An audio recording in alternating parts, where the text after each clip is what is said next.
इन 6 तरह के दहेज के केस तुरंत किए जाएंगे खत्म। जी हाँ, बिल्कुल सही सुन रहे हैं आप।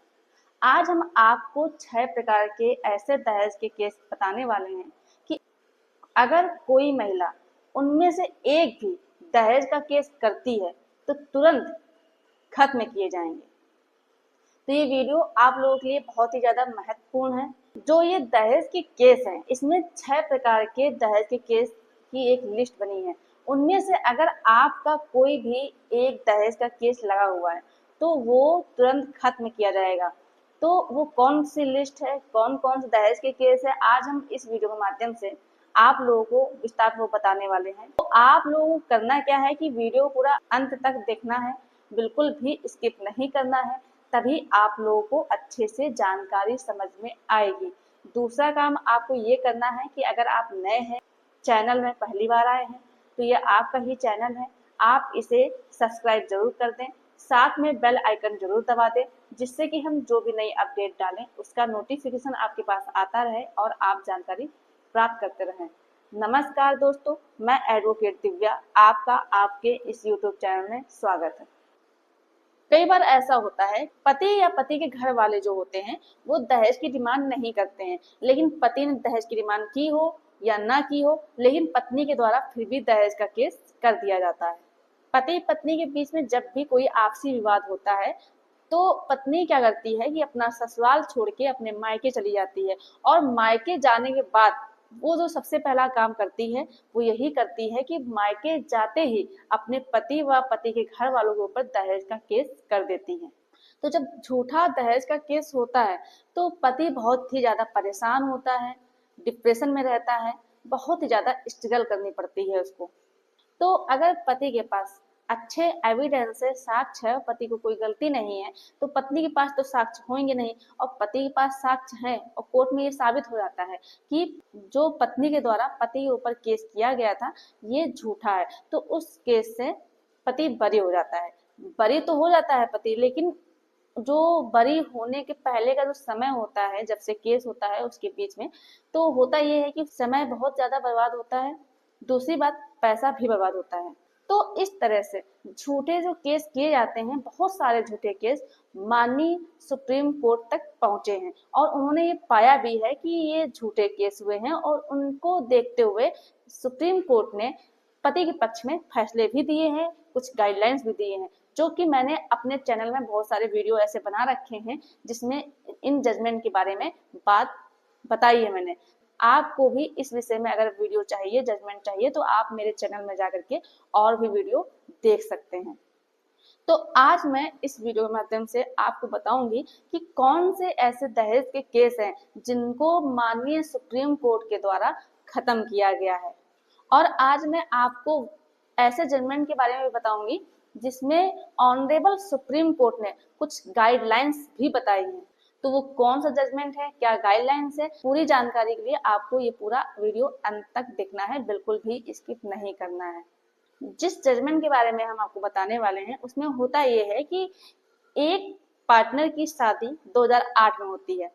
और उसके बाद से ही आपस में लड़ाई झगड़ा शुरू हो जाता है। फिर इसके बाद 2012 में जो पार्टनर होते हैं उनका एक बच्चा भी होता है, और बच्चा होने के बाद उन दोनों का आपस में झगड़ा और भी ज्यादा बढ़ जाता है। हर रोज कलेश होते रहते हैं, पति पत्नी एक दूसरे की बात नहीं मानते हैं, छोटी मोटी बातों पे रोज झगड़ा करते रहते हैं, और पत्नी क्या करती है कि अपने पति को छोड़ के अपने मायके चली जाती है। फिर पत्नी अपने मायके चली जाती है अपने पति को छोड़ के। तो इससे क्या होता है कि पति बहुत ही ज्यादा परेशान हो जाता है। फिर वो क्या करता है कि 2019 में पति डाइवोर्स का केस करता है क्रुएल्टी के आधार पर, और सन 2020 में जो पति की माता जी होती हैं उनके द्वारा डीवी का केस किया जाता है अपनी बहू के ऊपर। इसके बाद होता ये है कि जब पति और पति की माता की तरफ से जब केस किया जाता है बहू के ऊपर, और बहू को इस चीज की जानकारी होती है, तो बहू क्या करती है कि पति व पति के सारे घर वालों के ऊपर 498 ए का केस कर देती है।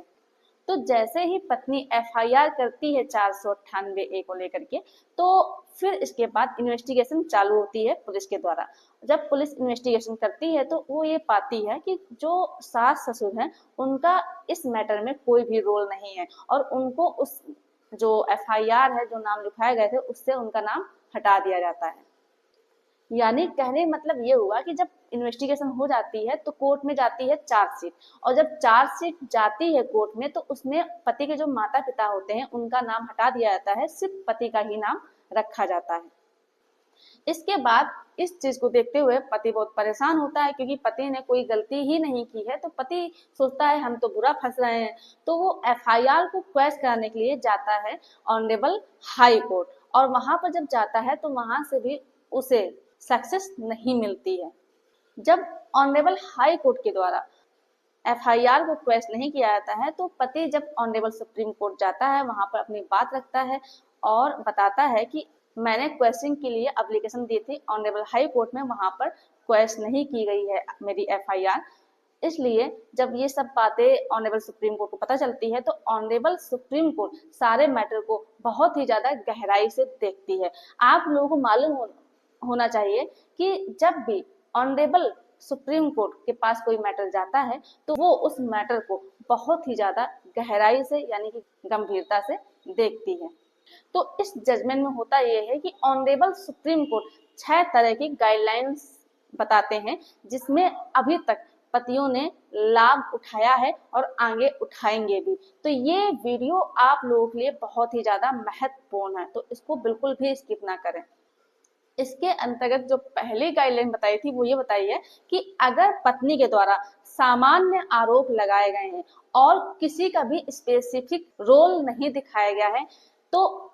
इस केस में पत्नी ने न टाइम लिखवाया है, ना कोई डेट लिखवाई है, और उसमें सामान्य सी बात लिखवा दी कि मेरे पति व ससुराल वाले मुझे दहेज को लेकर प्रताड़ित करते हैं, मुझे मारते पीटते हैं। इससे ये प्रतीत होता है कि पत्नी ने झूठा केस करवाया है। दूसरी जो गाइडलाइंस है वो ये है कि पत्नी ने सिर्फ बदला लेने की भावना से ही ये केस किया है। इस केस में ये साबित हुआ कि जो हस्बैंड के द्वारा केस किया गया था डाइवोर्स का, उसके केस करने के 2 साल के बाद, और जो सास के द्वारा केस किया गया था डीवी का, उसका केस करने के 6 महीने के बाद में पत्नी ने एफआईआर की अपने पति व अपने ससुराल वालों के ऊपर, जो कि ये मालूम होता है कि ये सिर्फ बदला लेने की ही भावना से केस किया गया है। इसके साथ साथ ऑनरेबल सुप्रीम कोर्ट ने ऑनरेबल हाई कोर्ट से को ये निर्देश दिया कि अगर आपके पास कोई केस ऐसा आता है और प्रथम दृष्टया ये मालूम होता है कि ये गलत है, तो आपको वहीं पर एफआईआर क्वेश करनी चाहिए, ना कि आपको ऊपर भेजना चाहिए। यानी कि आपको जब ये साबित हो रहा है, आपको ये मालूम हो रहा है कि झूठे एलिगेशन लगाए हैं, झूठा केस किया गया है, तो आप वहीं पर उसे क्लोज कर दीजिए, ना कि उसे और ऊपर भेजिए। ऐसी नौबत आप लोगों को आने ही क्यों देते हैं, जिससे कि वो और ऊपर आए, यानी कि हमारे पास आए। तो इस तरह की नौबत नहीं आनी चाहिए। इसके अलावा जो गाइडलाइन बताया वो ये बताया कि अगर किसी पुलिस वाले के पास एफआईआर लिखवाने के लिए कोई महिला आती है तो उन्हें अच्छे से जांच करनी चाहिए, और उन्हें अगर लगता है कि ये केस झूठा है तो उसमें महिला की बात नहीं सुननी चाहिए, वहीं पर एफआईआर नहीं लिखनी चाहिए। इसके साथ साथ ऑनरेबल सुप्रीम कोर्ट ने सरकार से भी ये बात कही कि जो नया कानून आया है उसमें जो दहेज की धारा है 85 व 86, वो बिल्कुल जो पुरानी धारा थी 498A उसी का रूप है। जो बात 498A में लिखी थी वही सेम बात आपने धारा 85 व 86 में डाल दी है। इसमें आपने किसी तरह का कोई परिवर्तन नहीं किया है, तो इससे आखिर पतियों को कैसे फायदा हो सकता है। यानी कि जो पति दुखी है, जिनके ऊपर झूठा केस किया गया है, उन्हें न्याय कैसे मिलेगा। तो ये कहा कि या तो इन सेक्शन को खत्म कर दो या फिर इनमें कुछ बदलाव लाइए। तो इस तरह से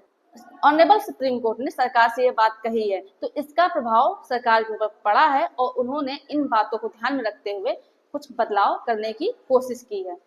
तो सरकार ने इस तरह के दहेज के केस खत्म करने के लिए बात कही है। यहाँ तक कि जब शादी होती है और शादी में पत्नी के माता पिता के द्वारा पति के माता पिता को कोई गिफ्ट दिया जाता है, तो ऐसे मामलों को लेकर के भी दहेज का केस नहीं चलेगा।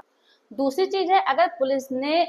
कोई एफआईआर दर्ज की है और बिना कोई जांच और पड़ताल के, तो ऐसे भी एफआईआर क्वैश कर दी जाएंगी, दहेज के केस नहीं चलेंगे। इसके अलावा जब दहेज का केस किया जाता है तो उसमें डीएम की परमिशन लेनी होती है, और अगर उस केस में डीएम की परमिशन नहीं लिया गया है तो ऐसे भी दहेज के केस खत्म किए जाएंगे। जो चौथा दहेज का केस है वो इस तरह का होगा कि पत्नी के द्वारा अगर केवल बदला लेने की भावना से केस किया गया है, जैसे कि अभी इस केस में हमने बताया कि पति और उसके माता जी के द्वारा केस करने के बाद पत्नी ने केस किया, तो इस तरह के भी केस खत्म किए जाएंगे।